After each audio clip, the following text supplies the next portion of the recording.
Mesdames, Mesdemoiselles et Messieurs, bonsoir, bienvenue dans cette édition d'information de ce lundi 16 août 2021. Les guides de la révolution Ikmaldine, son excellence Zézina Cheikh Marcelo Koulibaly El Farouka, a animé une grande cérémonie de prêche à Tchébani.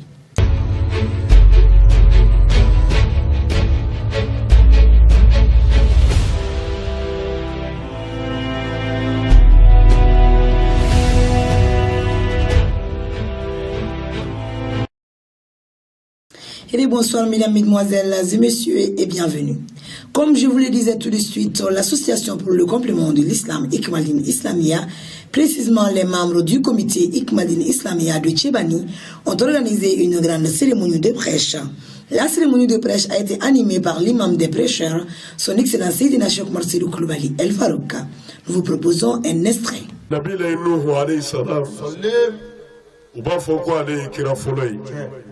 Muru aye san wakile ne ke san bi duru ka je abuga ka jon wele kana adama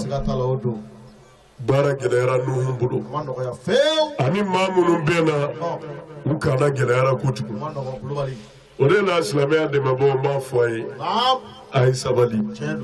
ala na ye deku miye ni wachi na ay gelera miye dina demenina dina korotalila aya to kebe ama ko ya ladai na mirila nuhuna bilahi ni bi ala nofe dina de malila itina gele foye mi bi décourager no ye wala azimu doy kira mununga jalaka bo kira be che duru dedu min sabatira nuhumbola nuhu yera de ya foloi Karima fa Nabi Nuh alayhi salam, Nabi Ibrahim alayhi salam, Nabi Musa alayhi salam, Nabi Isa alayhi salam, ani Sayyidina Muhammad sallallahu alayhi wa sallam. Asabatira ala ye kira munu foko ulul azmu do kuni maduru de do. Nuhu de ya fola. Muru Nuhu ye geleya minya kanyena maya kono dina indemalila abeti sekafo suratu Nuh ndaje Qur'ana kono muribi chama yola ni goshili do foga ta akiri uba hake min daraka udase kafo muro ni doya mani muge bolidu o fashi shiti min do majirala Nuhu ga mugo ya seke ayi san wakile neke san biduru ka je suni kliye abe wajulu la abu wele jamana ka ala tafuye abu wele akele nu kile ka ala tafu abe wajulu ke sufe abake klife san bakile san biduru ka je o bela ame maashi soroni ma bisheginde min sabatira muso bi woro ani chemuka nindo ba umundi Nuhu jigi tigeli na ala wele ka fo ala ka halaki jiga ka mo ka ala ko nya menzona to kera sawi segana o ne ala bina nyere jirula na foratu ni matu na tu ni kore kilimbache ula mina jigi ka mo ka ala e tufana de nati ke jibo sanfe ka bodu jugoro jie kun fa kun ka be haraki nani jinna li ala kunu ga kunungla ala yere ani mamunun darala ani dave be chena musul ukado kulu kono kulu ngona fe on kofe ni ma fe fo itina tu jie kono fa bebe haraki halakin dale Nuhu na ka mo do na kulu kono muro ala sona ke jinja ka kulun jodu kulu ka judi kulu save ke be do mi ma ni kitabu yo sabati ode yo ma ashura tarima fa una gie dara ala fe ke be ashura ma tufana na le ke gie be halaki ke gie wuli gie klela ka sigin tukuni ke be ashura ma Nuhu na ka mo jigina du kulu ka jijara ke be ashura ma ko Nuhu yere ya ashura shu ani maa minnu bɛ ɲɔgɔn fɛ a y'u bɛɛ yamaru n'a suni u ye kalew da ala foli n'a barikadali kama ko ala ye ji ja ka dugukolo labila olu yɛrɛ siginna ka na dugukolo kan ka bɛn asura ma tarima fɔ ulamuru nin ye hakililajigi kunkurunin ye k'a jiri la asura ti don fitinin ye ɲinɛ man kɛ k'a don kɔ ani bonyali ka kan nabila Musa alayhi salam n'an y'a miiri ale ka ɲɛnamaya la muru an bɛ taasi ba sɔrɔ a kɔnɔ Firawuna ye muso jigiyɔrɔ de jɔ Musa kama bilahi ala muru an ni diɲɛ bɛɛ bilali kɔntoro la a dɔn ko ala ye min latigɛ a bɛ to o de la bilahi jinɛ de adamaden ka jɛ k'i sen cɛ ni ala ma sɔn i kɛ bi k'alahi i tɛ dugu sɔrɔ a ye daw la silamɛw ala ye kow labɛn cogo min na ala ye kow latigɛ cogo min na a bɛ kɛ ten de wa a bɛ to o de la ni kira Musa ye muru an bɛ da o la Musa bangeni fɔra Firawuna ye kɛ ko Musa bangeni ɲɛ san 40 san 40 ko den dɔ bɛna wolo ale de b'i ka fanga tiɲɛ Firawuna ye labɛn bɛɛ sigi sen kan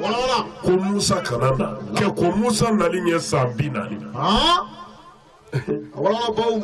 mɛ ni ala ko n b'a kɛ jɔn ka dabali tɛ se k'o kunbɛn Musa nana a ma se ka kunbɛn Firawuna ye den hakɛ min fa tari Musa kana bange walahi ala de b'a da dɔn ni muso jiginna i den ɲɛnama bɛ kantigɛ i ɲɛna n'a kɛra cɛ ye muru k'a tɛmɛ o kan muso kɔnɔma mana ye kɔnɔ b'i fara kɛ den bɔ i kɔnɔ ni cɛ dɔw ka a kantigɛ a y'a sɔrɔ César ni mana diɲɛ kɔnɔ fɔlɔ ka ye opéré den nɔfɛ o tɛ yen a daminɛna Firawuna de la nka a kun tɛ ko den ka balo ba ka balo ye dɛ la ka den fa ka ba fa nin bɛɛ kɛra Firawuna fɛ mun kama Musa kana bange mɛ Musa bangena dɛ sabu ala y'a latigɛ muru kabako kɛra jumɛn ye Musa ba kelen k'a yɛrɛma sɔrɔ Musa la a ye hami ta den kɔni sɔrɔla n bɛna lamɔ cogo di ne nin den in yera ne bi fa den yɛrɛ bi fa o la ba ko n b'i den dogo n b'a bila cogo dɔ la lala hali n'a sara a tɛna kɛ a ɲɛnama bi fa ne yɛrɛ ɲɛna ba taara wagane de dilan o wagane ko in na kuma caman b'o la nka waatinin banna ka ban wagane dilannen k'a kɔnɔna ni bure a nana Musa meleke finikolon na k'a da wagane kɔnɔ k'a datugu Musa da la ka taa bila ji kan k'a pousse k'a bila ji kan tasa ji kan ne b'o kanu Firawuna k'i kantigɛ ne yɛrɛ ɲɛna bilahi Musa ba jigi tigɛlen Musa bila ji ka tan e silamɛw ni wasara bilahi ala ko min a b'i labɔ o de la hali ni danfɛn bɛɛ farala ɲɔgɔn kan i kelen kɔnturu la a dɔn ala ye min sɛbɛn i kan dɛ o de bi kɛ muru a bɛ to ala de ta la dan na i ka sɔnni ma i k'i jigi sɛbɛn ala la ko ala de bɛ se ala k'an kɛ ka nin faamu ala k'o kɛ kira bonya kama sɔnna ala rasuli. Nous souhaitons une très longue vie au guide Farouka ainsi qu'à toute sa famille. Amen. En visite dans la région de Ségou, le Premier ministre Dr Shogel Kokala Maïga a procédé samedi dernier au lancement du projet d'irrigation d'Ebougou Kata, dont le budget se fixe à 26,2 milliards de francs CFA.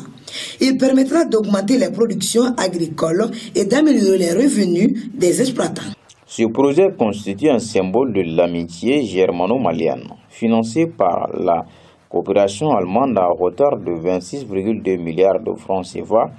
Le projet d'irrigation d'Ebougou Kata a une durée d'exécution de 5 ans. Il a comme objectif la réhabilitation des aménagements et la construction d'infrastructures d'irrigation et de drainage, l'accompagnement de l'Office du Niger pour la mise en valeur des infrastructures et le renforcement de la gouvernance foncière. Plusieurs résultats sont attendus au terme de ce projet. Il s'agit entre autres de la réhabilitation du casier de Ndebougou sur 4200 hectares pour les paysans, de l'amélioration des irrigations de la zone de Ndebougou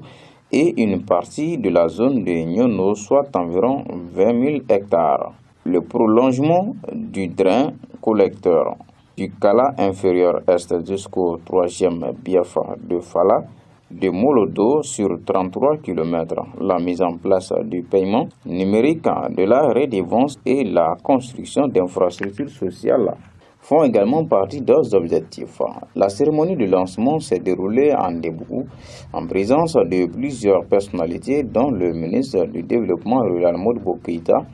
la directrice du bureau de la Banque allemande du développement au Mali, Sylvia Pachke,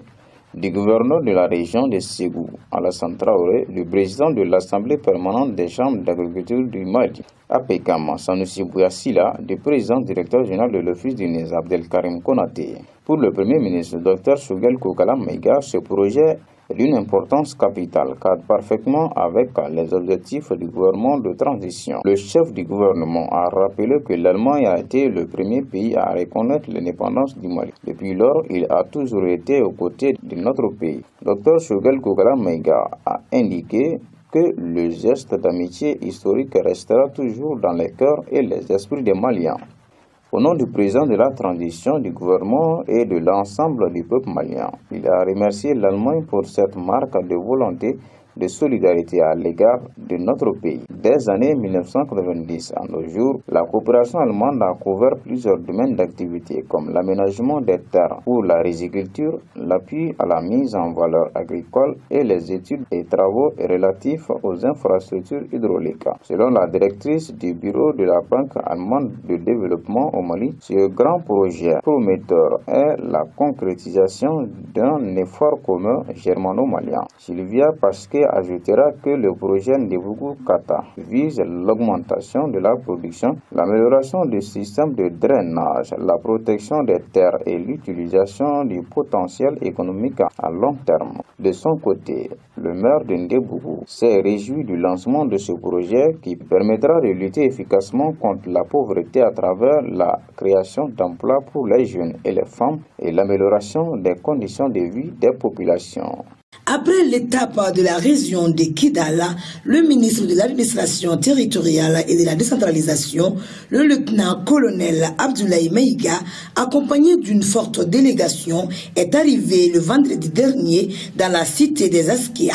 Cette visite visait à informer et sensibiliser sur la situation politique et sécuritaire du pays et de la région. La rencontre s'est tenue dans la salle de conférence du gouvernorat sous la présidence du ministre de l'administration territoriale et de la décentralisation, en présence du gouverneur de la région de Gao, le général de brigade Moussa Traoré, du vice-président de l'autorité intérimaire de la région, Zaïd Ag Mohamed, et du maire de la commune urbaine de Gao, Boubacar Daka Traoré. Étaient également présents les représentants de la société civile, les chefs coutumiers, les administrateurs civils des cercles et des arrondissements de la région. Le maire de la commune urbaine de Gao, Boubacar Daka Traoré, a souligné que cette rencontre d'échange, d'écoute et de sensibilisation initiée par le département de l'administration territoriale et de la décentralisation aurait sans doute un impact important sur la vie sociopolitique et économique de la région. La mise en œuvre de l'accord pour la paix et la réconciliation est une préoccupation légitime des populations parce qu'elle aspire à la sécurité et au développement économique et social et une meilleure gouvernance, a-t-il détaillé. Ainsi, le processus du désarmement, démobilisation et réinsertion de l'ER connaîtra une avancée significative dans les prochains jours et des actions sont en cours, a soutenu le maire. Le porte-parole des partis politiques de la région de Gao, Abdraman Traoré, a salué la concertation, les échanges et l'inclusivité qui existent malgré nos différences. Nous allons arriver à des points de similitude qui permettront d'avoir les consensus pour le résultat que nous cherchons, à savoir la stabilité du Mali, la refondation et l'organisation d'élections libres et démocratiques. Le gouverneur de région, le général de brigade Moussa Traoré, a relevé que malgré les succès remarquables enregistrés par les forces de défense et de sécurité et les forces partenaires dans le cadre de la sécurisation des populations et la défense du territoire national, la région reste toujours confrontée à des défis d'ordre sécuritaire caractérisés par des assassinats ciblés, braquages, vols à main armée, enlèvement de véhicules, perception de zakat, exactions perpétrées par les groupes armés terroristes contre les civils, dont la dernière en date est celle survenue le dimanche 8 août contre les villages de la commune rurale de Ouattaguna. Le ministre de l'administration territoriale et de la décentralisation, le lieutenant-colonel Abdoulaye Maïga, a indiqué que la présence de sa délégation dans la région témoigne de la volonté manifeste de l'État d'amorcer son retour en vue de prendre en charge les préoccupations des populations affectées par la crise, d'améliorer leur accès aux services sociaux de base. Le ministre Maïga a rappelé que le premier axe du programme d'action gouvernementale consacre le retour effectif de l'administration dans les zones libérées. Ce retour a pour dessein d'atténuer la souffrance de nos concitoyens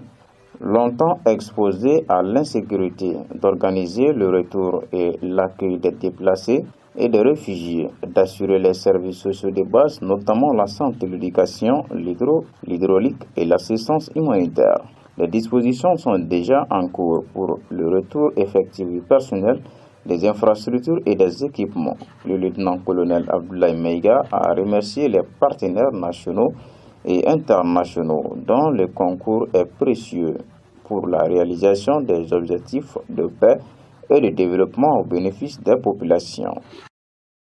À présent, nous vous proposons de suivre les actualités internationales rassemblées et commentées par Aboubakar Dagnon.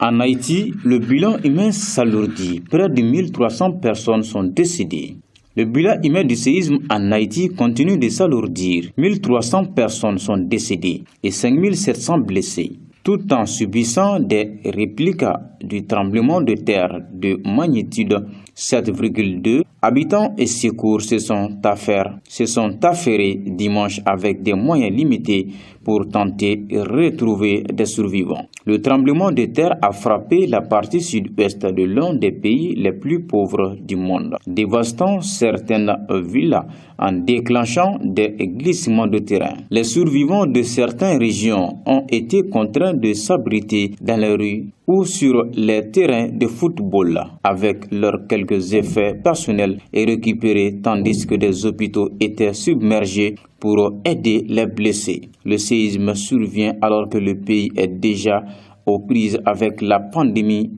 un assassinat présidentiel et une vague de violence de la part des gangs.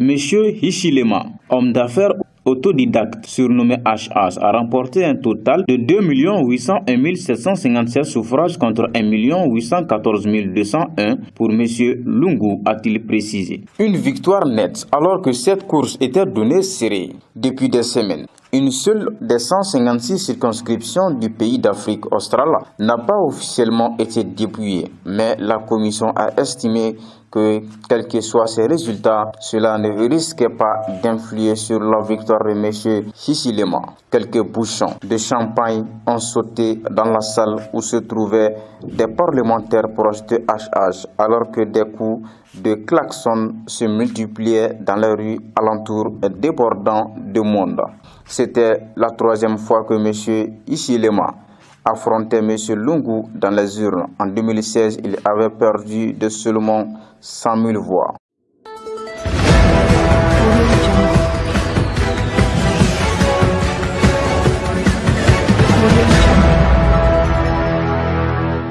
Les 22 victimes de l'attaque du convoi de 5 bus attaqués samedi à Jos, dans l'état du Plateau au Nigeria, ont été inhumées dimanche. 14 personnes ont par ailleurs été blessées lors de cette attaque, mais le bilan pourrait être plus lourd. Selon les autorités locales, il est très regrettable que nous ayons à faire face à cet horrible incident au cours duquel des voyageurs innocents ont été interceptés et attaqués, ce qui a entraîné la mort de 25 personnes,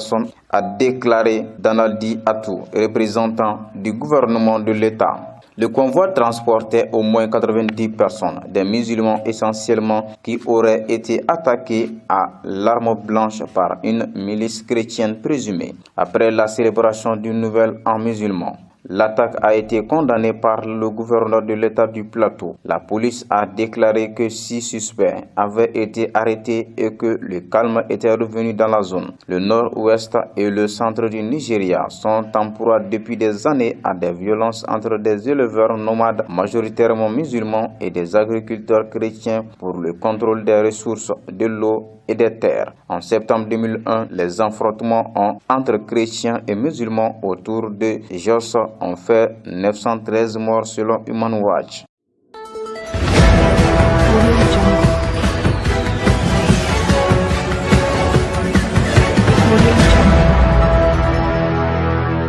Des Afghans se sont rassemblés sur le tarmac de l'aéroport de Kaboul dans l'espoir de fuir le pays, désormais contrôlé par les talibans. L'évacuation des diplomates, d'autres étrangers et d'Afghans ayant travaillé avec eux s'organisait lundi dans l'urgence et dans des conditions très difficiles à Kaboul,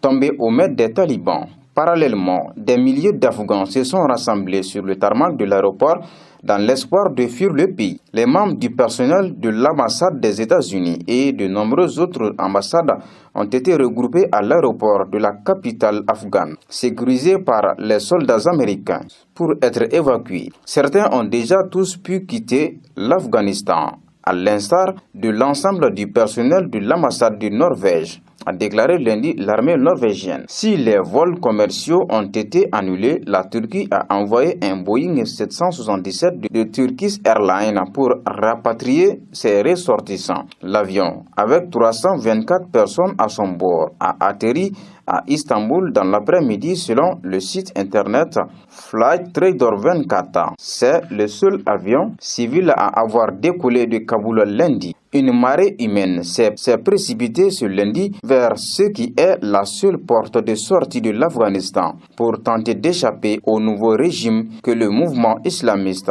de retour au pouvoir après 20 ans de guerre, promet de mettre en place. Des vidéos diffusées sur les réseaux sociaux montraient des scènes de complète panique, comme c'est certaines de personnes courant près d'un avion de transport militaire américain qui roule pour aller se mettre en position de décollage, pendant que certaines tentent follement de s'accrocher à ses flancs ou à ses roues. Avant de clôturer cette édition d'information, nous vous informons également que Ashura 1443 sera fêté par l'association Ikmaline Islamia, Inch'Allah, le mercredi 18 août 2021 au grand terrain de foot de Bakochi-Koloni à partir de 21h et le jeudi 19 août 2021 dans la grande mosquée d'Ikmaline Islamia pour une grande cérémonie de bénédiction. qu'Allah le Tout-Puissant nous montre Ashura 1443. Ainsi prend fin cette édition d'information. Nous saluons et remercions les guides Farouk ainsi que toute sa famille. Que je leur accorde une longue vie.